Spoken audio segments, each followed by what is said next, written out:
मंडळी, व्हिडिओ आजचा अतिशय इंटरेस्टिंग आहे. मंडळी, परवा आपल्या देशात काय घडलं ते बघा.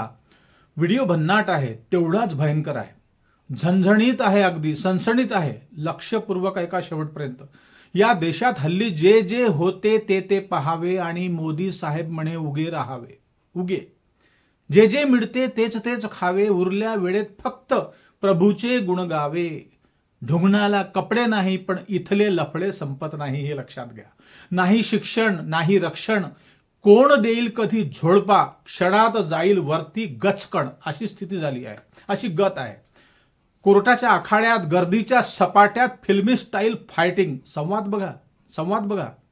साले कौन है तू, बता कौन है तू, मुझे क्यों मार रहा है, अरे रे अरे ये क्या हो रहा है, अरे जरा रुको भाई, मत मारो, सनातन धर्म की जय, सनातन धर्म की जय, असा एकच जयघोष या मारपिटीत ऐकू आला. जरा सविस्तर बघा. बातमी गंभीर आहे पण रंजक देखील आहे, लक्षात घ्या. असं घडू नये पण घडताय देशात हल्ली.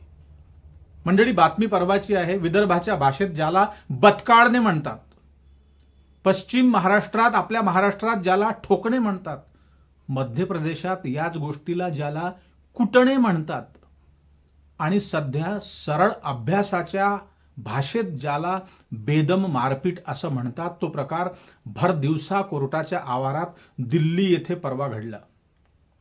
कोणी कोणाला ठोकले, कशासाठी बतकाळले आणि बेदम भरमसाठ कुटाई कुणाची झाली, केव्हा झाली, ही गंभीर पण तेवढीच इंटरेस्टिंग बातमी ऐकण्यासाठी हा व्हिडिओ मंडळी आज कुठेही स्किप न करता शेवटपर्यंत बघा.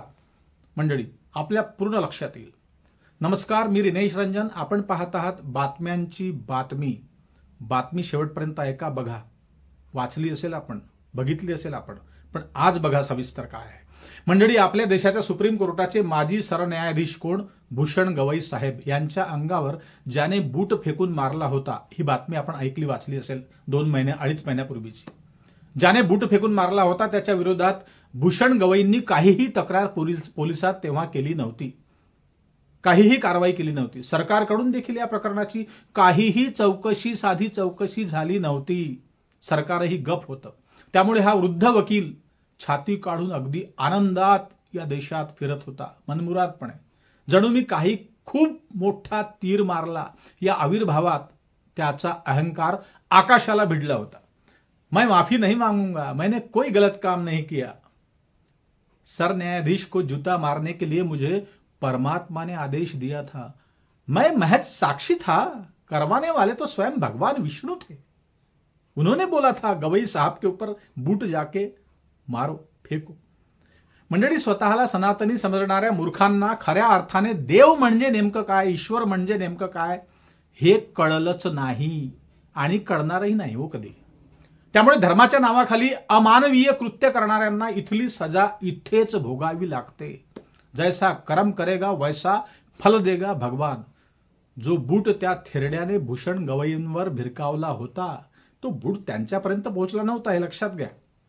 मध्येच तो बूट खाली पडला. परंतु याच कृत्याचा बदला घेण्यासाठी एक अनोळखी वकील 2-3 महिन्यानंतर एका कोर्टाच्या आवारात आला आणि हा बूट फेकून मारणारा वकील, हा म्हातारा, त्या दुसऱ्या वकिलाला दिसल्याबरोबर त्याच्या तळपायाची आग मस्तकात गेली आणि समोरून येणाऱ्या वकिलाने काही आवडाव पाहिला नाही आणि जसा सापडला तसाच त्याला धुणकला देत दनादन.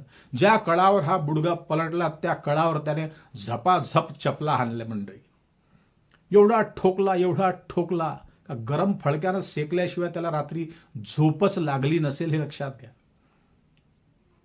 मार खाताना कुणी मला वाचवा वाचवा म्हणून हा पाखंडी सनातन धर्म की जय हो, सनातन धर्म की जय हो असे नारे त्या कोर्टाच्या आवारात देऊ लागला. त्याला वाटलं कोणीतरी सनातनी येईल आणि मला वाचवेल, पण असं काहीही घडलं नाही. अशा प्रकारे नारे लावून लावून त्याचा नरडा फुगला, घसा कोरडा पडला, पण काळं कुत्र त्याला वाचवायला त्या प्रांगणात आला नाही. मंडळी, हा प्रकार परवा एका न्यायालयाच्या आवारात दिल्ली येथे घडला. नीतीचा नियम तुम्हाला मी नेहमी व्हिडिओच्या मार्फत सांगत असतो. नीतीचा नियम हा अटळ आहे. अर्थात अशा प्रकारे मारणं हा काही मार्ग नाही, त्याचं समर्थन अजिबात होऊ शकत नाही, हे लक्षात घ्या. पण आपण काय करू शकतो? नंतर हा व्हिडिओ काहीच तासात व्हायरल झाला. संबंध देशाबाहेर जगभरात पोहोचला. नंतर पुन्हा पत्रकारांची ड्युटी असते. तो माईक घेऊन त्या म्हाताऱ्या पुढे पुन्हा गेला, त्या राकेश किशोर पुढे. हा स्वयंघोषित सनातनी नव्हे मंडळी, तर हा ढोंगी आणि पाखंडी म्हातारा पुन्हा लबाड बोलला. काय म्हणाला तो? म्हणाला 100-150 लोकांनी मला घेरलं होतं, परंतु व्हिडिओमध्ये असं काहीही मंडळी आढळलं नाही. मारणारा वकील मात्र व्हिडिओत झळकला नाही, हे तेवढंच खरं आहे. फक्त मारताना त्याचे हात त्या व्हिडिओमध्ये दिसत होते आणि तो एकटाच होता. अवतीभोवती काही रस्त्यावर तिथे 100-150 माणसं नव्हते. हा खोटारडा वकील आहे जो सांगतो आहे तो. काही 2-4 वकील दिसले त्याच्या अवतीभोवती. कदाचित मारणाऱ्या वकिलाच्या कुण्या एखाद्या सोबतच्या माणसानेच, व्यक्तीनेच हा व्हिडिओ तयार केला असावा. याच्या सांगण्याप्रमाणे जर 100-150 लोक त्याला मारायला मंडळी आले असते तर त्याची काय झाली असती हो परिस्थिती? भुर्जीचा तुकडा सापडला नसता. लक्षात घ्या काय झालं असतं हे आपण सांगू शकत नाही. ज्यावेळी भूषण गवई यांच्या अंगावर या वकिलाने भर कोर्टात, सुप्रीम कोर्टात जाऊन बूट भिरकावला होता, तेव्हा लगेच त्याच्या घरी पत्रकार पोहोचले होते. ये नाही असतंच, ते माहिती आहे तुम्हाला. आणि तेव्हा त्या पत्रकारांनी त्यांना विचारपूस केली. तेव्हा तो अतिशय अहंकाराने म्हणाला, अभिमानाने म्हणाला होता की मुझे इस बात का कोई अफसोस नहीं, माफी मांगने का कोई सवाल ही नहीं उठता. परंतु आता मात्र या अंधभक्ताला वेगळीच वाचा फुटली आहे. विष्णूजींनी त्याला सांगितलं असेल की बाबा रे, थोडे माघार घे. ढुंगणावर फटके बसल्याबरोबर तो शुद्धीवर आला. आणि आता काय म्हणतो बघा. आता तो म्हणतो, मुझे जहां भी गवई साहब मिलेंगे मैं उनके दोनों जूते अपने सर पर रखकर उनसे गवई साहब से माफी मांगूंगा. अब आया उठ पहाड़ के नीचे. सनातन ओरडून जेव्हा कुणीच सनातनी त्याला वाचवायला त्या प्रांगणात आला नाही, तेव्हा त्याची बुद्धी जागृत झाली. कदाचित जेव्हा त्याने सरन्यायाधीशांवर, गवईंवर बूट फेकून मारला होता, तेव्हा त्याला वाटलं असेल मोदी जी तो मेरे ही है, मोदी जी मेरा सत्कार करेंगे, राष्ट्रपति भवन में मुझे स्नेह भोजन के लिए निमंत्रित करेंगे, देश की जनता मेरा जुलूस निकालेगी, बचे हुए बुद्धिहीन अंधभक्त जो देश में है मेरी पीठ पीछे से थपथपाएंगे. परंतु तसं काहीही मंडळी घडलं नाही. त्यामुळे त्याची गुंगी आता गायब झाली, त्याची नशा उतरली. मंडळी, हा प्रकार जो घडला तो कधीतरी घडणारच होता, हे लक्षात घ्या. अशा प्रकारच्या घटना आणखी घडण्याची शक्यता या देशात नाकारता येत नाही. 2014 पासून सर्व काही बदललं आहे. कारण एक गोष्ट लक्षात घ्या तुम्ही पुन्हा प्रामुख्याने, 2014 पासून या देशात जणू पहिल्यांदाच लोकांनी देवभक्ती सुरू केली. यापूर्वी लोकांना देव माहीत नव्हते. राम, लक्ष्मण, सीता, हनुमान, विष्णू, महादेव, जुमदेव, कामदेव, रामदेव हे सर्व काही देव 2014 पासूनच या भारतात, या देशात आले, या हिंदुस्थानात आले, या इंडियात आले. आतापर्यंत हे सर्व देव कुठे होते? हे देवदेवी देवता आभाळात होते. आणि खाली कोण होते? फक्त राक्षस फिरत होते, तुमच्या आमच्यासारखे. त्यामुळे देव जमिनीवर उतरायला घाबरत होते. मग मोदीजी म्हणाले असतील देवांना, चलो महादेवजी, डरने की क्या बात है हो, मैं हूं ना, मोदी है तो सब मुमकिन है. मग मोदीजीचा हात पकडून घाबरत घाबरत बिचारे कसे तरी हे सगळे देव जमिनीवर पोहोचले असेल 2014ला. आणि एक गोष्ट आणखी लक्षात घ्या, हा बूट फेकून मारणारा या देशात अलीकडे एकटाच माथे फिरू म्हातारा नाही, हे लक्षात घ्या. अशा अनगिनत अंधभक्तांच्या पिलावडी टोळ्या हल्ली वळवळ करत आहे, लक्षात घ्या, गल्ली बोळात. पूर्वी भाजपा व्यतिरिक्त देखील अनेक पक्षांचे भक्त होते, कट्टर समर्थक होते, अनेक पक्षांचे, काँग्रेसचे असतील, सपाचे असतील, शिवसेनेचे असतील, राष्ट्रवादीचे असतील, होते ना. परंतु ते अगदी परमोच्च अंधभक्तीपर्यंत पोहोचले नव्हते मंडळी. त्यामुळे ते अशा प्रकारे वागत नव्हते. आता तर बापा बापा बापा बापा बापा काय सुरू आहे. दगड उचलला का तुम्हाला सनातन दिसेल, सनातनी दिसेल. जिकडे बघाल तिकडे ढेकलाचा, मातीचा, पाण्याचा, हवेचा रंग बघाल तर जिकडे तिकडे भगवाच भगवा, तोच रंग दिसेल. 50 ग्रॅमचं बारकं पोरग सुद्धा बोलू देत नाही. गल्ली बुडात, गावात जा तुम्ही, मोदीजी की जय हो म्हणते.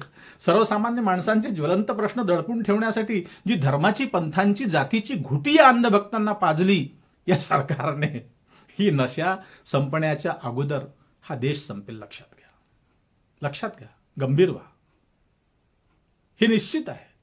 त्यामुळे अशा प्रकारे सुप्रीम कोर्टात घुसून भर दिवसा न्यायमूर्तींना काय कुणालाही बूट फेकून मारणं समोरच्या काळात ही प्रत्येकांसाठी सहज आणि सोपी गोष्ट होईल.